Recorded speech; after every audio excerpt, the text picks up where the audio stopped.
ஆண்டவரும் இரட்சகருமாகிய இயேசு கிறிஸ்துவின் இனிய நாமத்தில் உங்கள் யாவருக்கும் அன்பின் வாழ்த்துக்களை தெரிவித்துக் கொள்கிறேன். அருமையான தேவ பிள்ளைகளே, இந்த பரிசுத்தமான ஓய்வு நாளில் புதிய நாள் புதிய நம்பிக்கை தின தியானத்தின் மூலமாய் உங்களை சந்திப்பில் நான் மிகுந்த மகிழ்ச்சி அடைகிறேன். அல்லேலூயா. ஒவ்வொரு ஓய்வு நாளிலும் ஆண்டவர் அநேக ஆலோசனைகளை நமக்கு கொடுக்கிறத நீங்கள் அறிந்திருக்கிறீங்க. ஆமென். ஆண்டருக்கு பயந்து நடக்க வேண்டிய காரியங்களை நம்ம கற்றுக்கொண்டிருக்கிறோம். இன்றைக்கு கூட கர்த்தர் நமக்கு கொடுக்கிற ஆலோசனை என்ன? நாகும் தீர்க்க தரிசன புஸ்தகம் 2ஆம் அதிகாரம் 1வது வசனத்தை கூட நம்ம வாசிக்க கேட்போம். சிதறடிக்கிறவன் உன் முகத்திற்கு முன்பாக வருகிறான், அரணை காத்துக்கொள், வழியை காவல் பண்ணு, அறையை கெட்டியாய் கட்டிக்கொள், உன் பலன் மிகவும் ஸ்திரப்படுத்து. சிதறடிக்கிறவன் உன் முகத்துக்கு முன்பாக வருகிறான் அப்படின்னா யாரு? எதிராக இருக்கிற பிசாசானவன். எப்படியாவது உங்களை கீழே தள்ளணும், எப்படியாவது உங்களை பாவத்துக்கு உட்படணும், எப்படியாவது ஆண்டவர் விட்டு உங்களை பிரிச்சிடணும், எப்படியாவது உங்கள் பரிசுத்தத்தை குலைக்கணும்.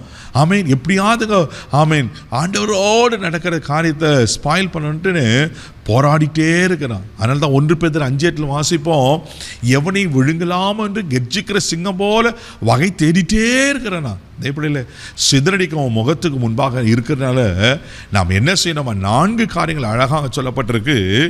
அரணை காத்துக்கொள் 1, 2வது வழியை காவல் பண்ணு, 3வது அறையை கெட்டியாய் கட்டிக்கொள், 4வது உன் பலனை மிகவும் ஸ்திரப்படுத்து. தேவப்பிள்ளையில நீங்கள நான் அரணை காத்துக்கொள்ளணும். ஆமென். எந்த அரணை காத்துக்கொள்ளணும்? நீதிமொழிகள் புஸ்தகம் 10ஆம் அதிகாரம் 29வது வசனத்தை வாசிப்பீங்கன்னா இப்படியா சொல்லப்பட்டிருக்கு. வாசிக்க கேட்போம். கர்த்தரின் வழி உத்தமர்களுக்கு அரண், அக்கிரமக்காரருக்கோ கலகம். ஆமென். கர்த்தரின் வழி தெய்வ பிள்ளையில உத்தமர்களுக்கு அரணா இருக்கான். அப்படின்னா நம்ம அரணை காத்துக்கொள்ளணும். கர்த்தருடைய வழியை ஆண்டவர் நம்மளுக்கு போதிச்சிருக்கிற வழி இதுவே, இதிலே நடவுங்கள் என்று. தெய்வ பிள்ளையில ஆண்டவருக்கு நமக்கு செம்மையான வழியை வச்சிருக்கிறார், நீதியான வழியை வச்சிருக்கிறார், பரிசுத்தமான வழியை வச்சிருக்கிறார். ஆமென். அந்த வழியில தான் நீங்களே என்ன போகணும். அதனால தான் இங்கே சொல்லப்பட்டிருக்கு, கர்த்தரின் வழி உத்தமர்களுக்கு அரணா. தெய்வ பிள்ளையில அப்போ நம்ம அரணை காத்துக்கொள்ளணும், கர்த்தர் வழியை காத்துக்கொள்ளணும், கர்த்தர் சொல்கிற வழியில் நமக்கு நடக்கணும். தெய்வ பிள்ளையில நாம் அதை வழி தவறி போகிறோன்னா பிசாசு ஈஸியாக நம்மளை கை வச்சிருவோம். ஆமென். அதே நீதிமொழிகள் புஸ்தகம் 19ஆம் அதிகாரம் 3வது வசனத்தை கூட நீங்கள் வாசிப்பீங்கன்னா இப்படியா சொல்லப்பட்டிருக்கு. வாசிக்க கேட்போம். மனுஷனுடைய மதியினம் அவன் வழியை தாறுமாறாக்கும், என்றாலும் அவன் மனம் கர்த்தருக்கு விரோதமாய் தாங்கள் அடையும். 2வது சொல்லப்பட்டிருக்கு வழியை காத்துக்கொள் என்று.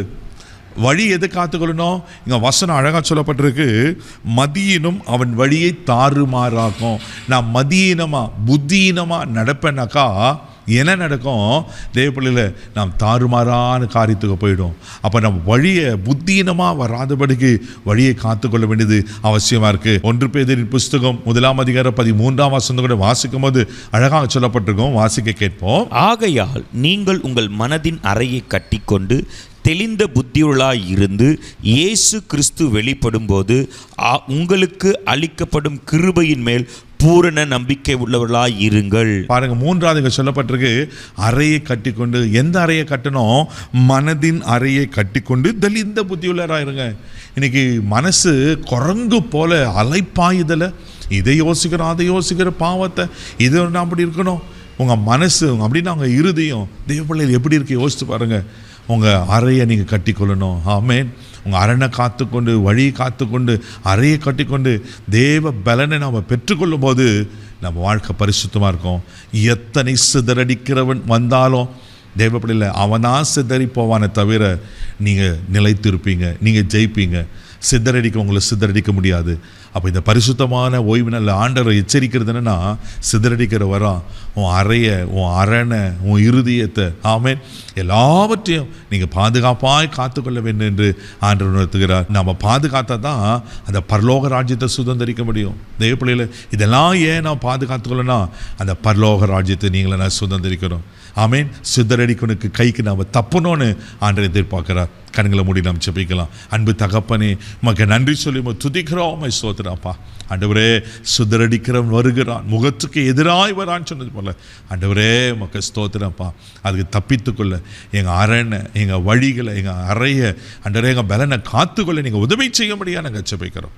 ஆண்டவரே ஒரு நாள் சிதறடிக்கிறேன், இதில் சிதறடிக்காதபடிக்கு காத்துக்கொள்ளுங்க, பாதுகாத்துக்கொள்ளும். இந்த நாள் முழுதும் கரம் எடுத்து நடத்தும் கிருபைக்கு ஒப்பு கொடுக்குறேன் இயேசுவின் மூலம் ஜெபம் பிதாவே, ஆமென். உங்கள் வழிகளை காத்துக்கொள்ளுங்க. ஆண்டவர்களை ஆசீர்வதிப்பார். God bless you.